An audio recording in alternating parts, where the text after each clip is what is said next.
Morning, ladies and gentlemen. I think it's a fantastic event and very timely for the work that we have to do in the Commission setting up a new science advice mechanism.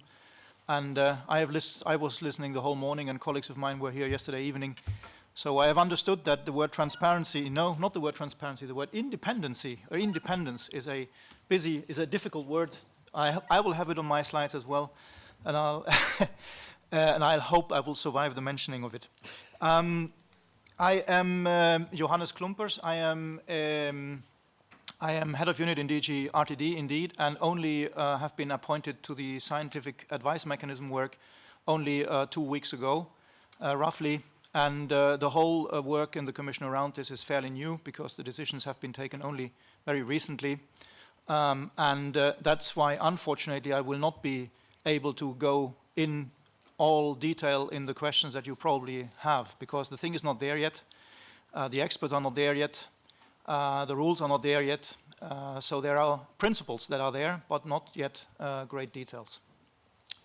Our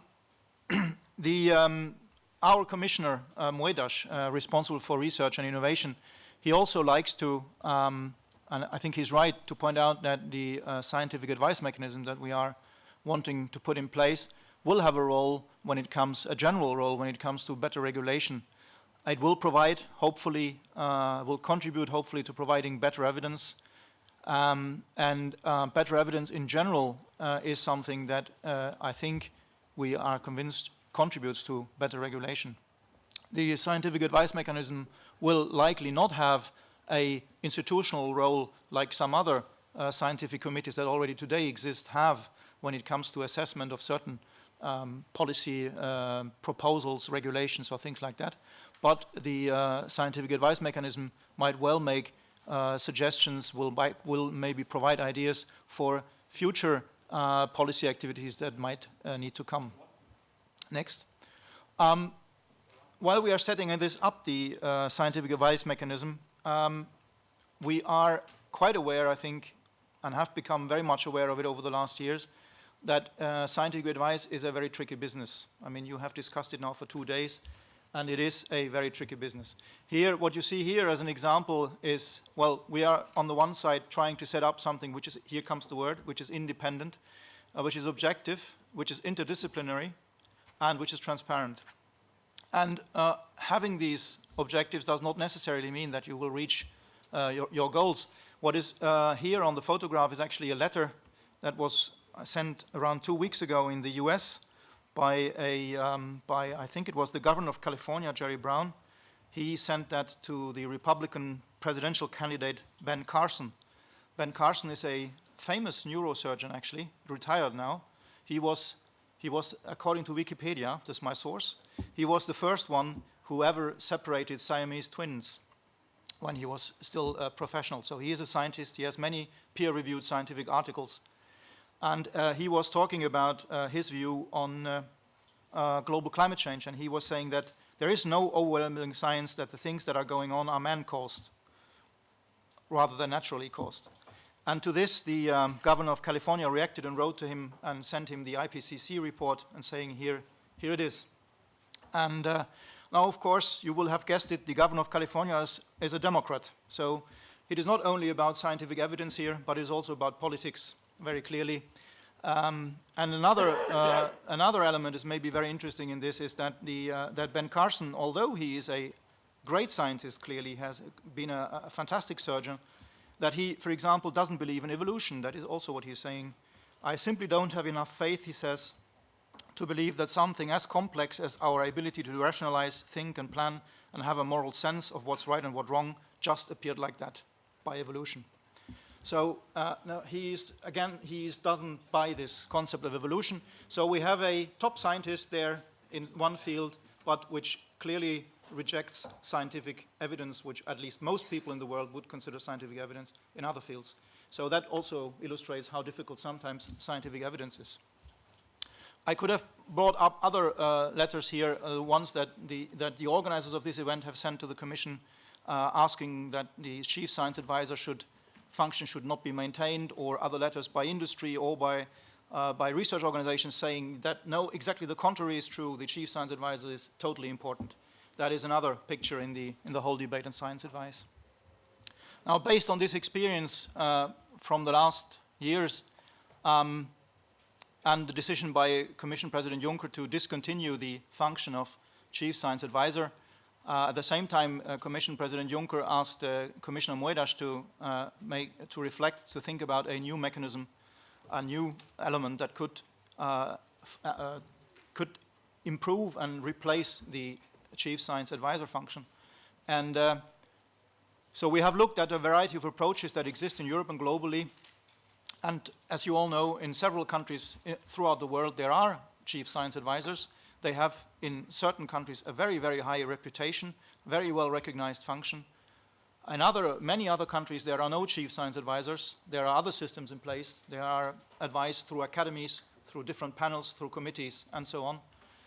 And what is also important when you're looking at that is that EU policy, we are here at the European Union level, not at the member state level, has, of course, specificities.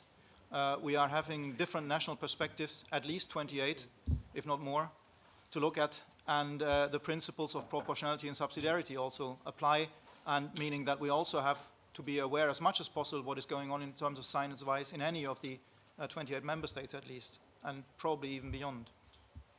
Next. I have, by the way, no slides that are, everything is straightforward. Fitting the puzzle together, yes, we are having already a lot of scientific advice in the European Commission in our work. We are having the Joint Research Center, of course, but we have also many, many groups, external experts. We heard this morning from an agency, the expertise that is brought in there. So there is much, and there is also a lot of research projects that are supporting EU policies, that are working on elements that can support EU policies.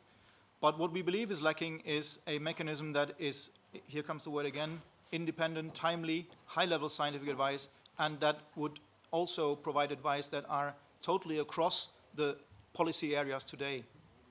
All the committees that exist, they are in place for looking at a certain question, or they have a certain role in relation to a certain policy.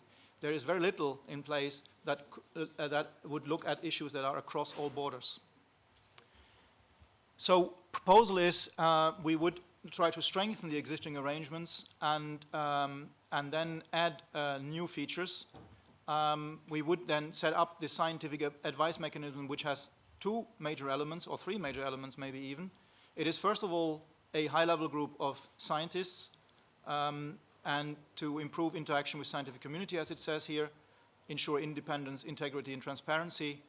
And this high-level group is not, I'm coming to the timeline later on. No, please go back, sorry, was too quick.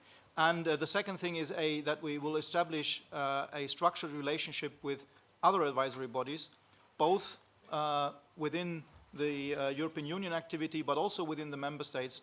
And one of those type of bodies that is very important in the member states, in many member states at least, are science academies.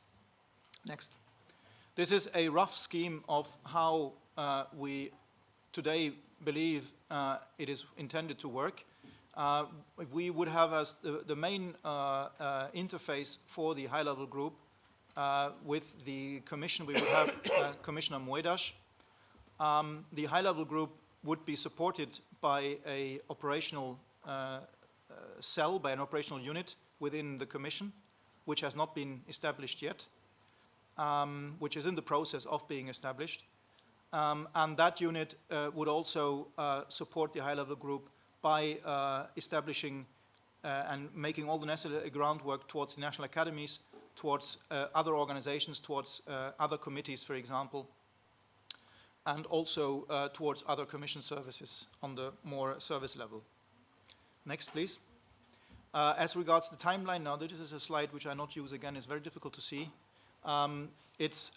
We are right now in the process of identifying who would be potential candidates to be on the high-level group. That process will probably be finalized by the end of November, and we hope that we could have a first meeting of the high-level group maybe still in December. Next. Then we are having in one of the Horizon 2020 work programs right now, a action, a coordinated coordination support action. This is not chief science advisor, it's coordination support action in a work program which will provide an operational frame for the contacting, for the structural relationship with the academies. And then the secretariat and that unit I was talking about is in the process of being established, and hopefully, if everything goes well, we would then have this new mechanism gradually operational in the beginning of 2016. And we are having questions, I think. There's still time for that, no? Some short questions. Thank you very much for your attention.